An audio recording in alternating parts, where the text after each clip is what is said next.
Assalamualaikum warahmatullahi ta'ala wabarakatuh. Atin po tutunghayan na bago mapatnubayan o bago tunay na mapatnubayan ang isang tao sa Islam, mayroong quality standard ay hinahanap ang Allah subhanahu wa ta'ala sa kanya. At ang quality standard nito ay nakabase sa kanyang iman. Kasi walang kakayahan ng isang tao. Sinabi ni Allah subhanahu wa ta'ala sa surah Yunus ayah 100, walang kakayahan ng sinumang tao na manampalataya maliban sa kapahintulutan ni Allah. Ibig sabihin, tulad dito ng, halimbawa, ikaw ay pumasok ka ng isang empleyado, no?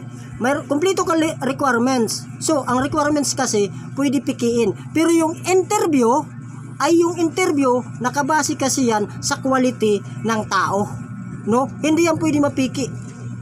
Kasi, yung interview, batay sa katangian o kakayahan ng isang tao.